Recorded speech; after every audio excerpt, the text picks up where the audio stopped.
Mr. Mayor, is it true that you worked as a TV reporter before you became mayor? It is. I did that for a long time, and it was 18 years on the air at Channel 5. That's great. And how do you think that job has helped you with your new job as mayor? Well, I think it's helped a lot. I think communication skills can help you in a large number of ways, and it helps to be an effective communicator. If you want to tell your story, and if you want to try and persuade people to see things the way that you see them, you need to be a good communicator. And television, especially live television, can really push you to extend your communication skills, and those things will serve you well in later life.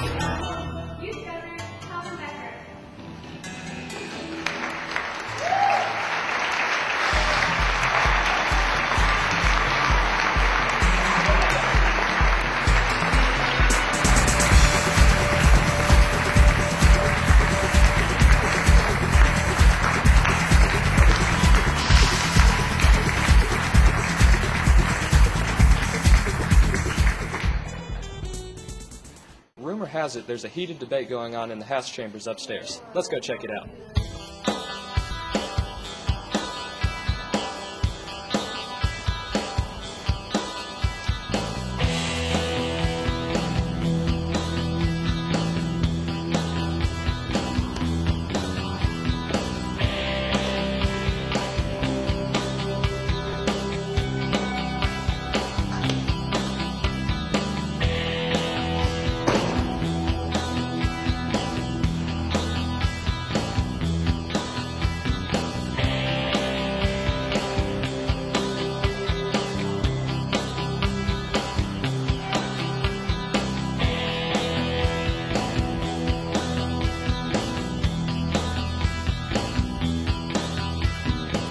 During the questioning period, some delegates argued that a life sentence would be too expensive.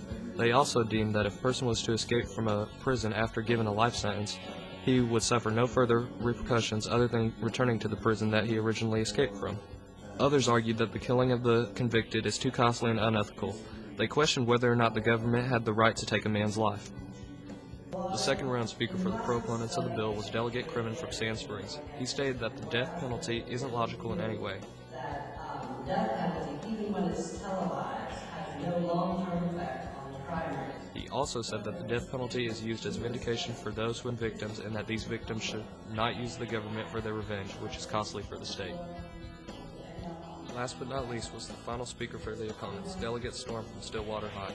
He delivered a moving speech by saying that the death penalty is more than just a penalty, it is an act of security.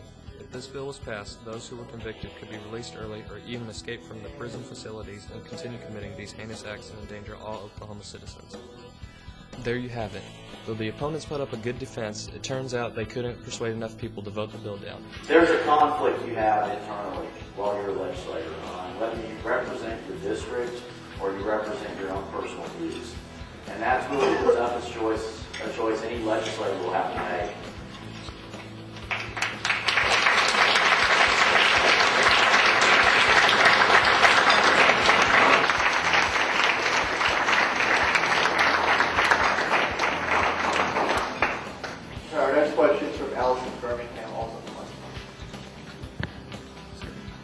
My question has two parts. The first part reads, how did you prepare for your elected position? And the second part, do you still have more to learn? You never stop learning. I'll take the second part first, and especially in a job like this. It's really just like being back in school and studying for the exams.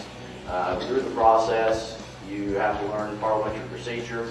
You have to learn the legislative process, which once you're thrown into that mix, you really learn that the lessons you learn in school aren't near enough as far as understanding the process.